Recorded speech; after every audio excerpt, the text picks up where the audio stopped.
कई घोटालों में फंसे सोनिया गांधी के खासम खास अहमद पटेल पूछताछ से बचने के लिए बीमारी का बहाना बनाते हैं तो कभी कोरोना के खतरे का। एक बार फिर उन्होंने प्रवर्तन निदेशालय को एक पत्र लिखा और उम्र और कोरोना महामारी के कारण अपने हालातों का हवाला देते हुए पूछताछ से छूट मांगी है। ईडी ने कांग्रेस नेता को 14,000 करोड़ रुपए से ज्यादा के संदेशरा स्कैम में पूछताछ के लिए तलब किया था। ईडी के सामने हाजिर होने से एक दिन पहले पटेल ने ये चिट्ठी लिखी। अहमद पटेल ने लिखा कि 65 से ज्यादा की उम्र का हूं, कृपया फिलहाल माफ करें। उन्होंने कहा कि कोरोना से जुड़े गाइडलाइंस के कारण उनके लिए घर में रहना ही ठीक होगा।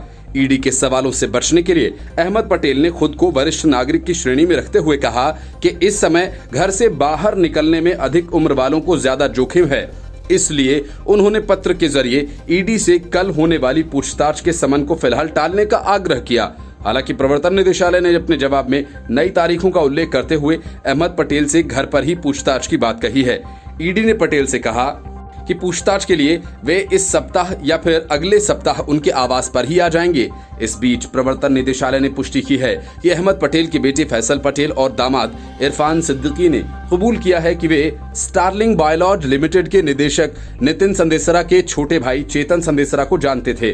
अहमद पटेल का नाम संदेशरा मामले में पिछले साल सामने आया था। सूत्रों के मुताबिक प्रवर्तन निदेशालय द्वारा की गई जांच में गवाहों ने अहमद पटेल, उनके बेटे फैसल पटेल और दामाद इरफान सिद्दीकी का नाम लिया था। सूत्रों ने बताया कि गवाहों ने अहमद पटेल के घर को हेडक्वार्टर बताया था। सूत्रों ने यह भी बताया था कि फैसल पटेल और दामाद इरफान अहमद सिद्दीकी ने संदेशरा से पैसे लिए थे।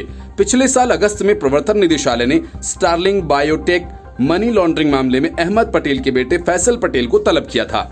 ईडी द्वारा फैसल पटेल से दवा कंपनी के मालिक संदेशरा बंधुओं से संबंधों को लेकर पूछताछ की थी। अहमद पटेल का पूछताछ से बचने के लिए स्वास्थ्य का बहाना बनाना कोई नई बात नहीं है। पिछले साल भी जब पटेल को आयकर विभाग ने हवाला केस में पूछताछ के लिए बुलाया था तो उन्होंने स्वास्थ्य का हवाला दिया था।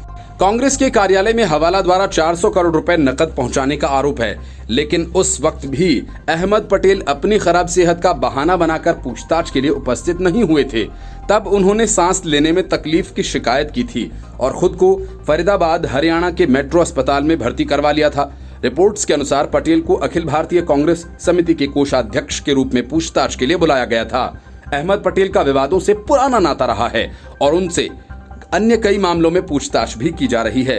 अप्रैल 2019 में मध्य प्रदेश के तत्कालीन मुख्यमंत्री कमलनाथ के ओएसडी के घर छापेमारी के बाद रिपोर्ट्स सामने आई थीं कि दिल्ली के तुगलक रोड स्थित एक मुख्य राजनीतिक दल के मुख्य कार्यालय में 20 करोड़ रुपए भेजे गए थे, जिसे पार्टी के एक वरिष्ठ पदाधिकारी के माध्यम से भेजा गया था। हालांकि विभाग ने राजनीतिक दल और पदाधिकारी का नाम नहीं बताया था, लेकिन ये बताया गया था दिल्ली में कांग्रेस के एक वरिष्ठ पदाधिकारी एसएम मोइन के निवास स्थान पर आयकर विभाग ने छापा मारा था।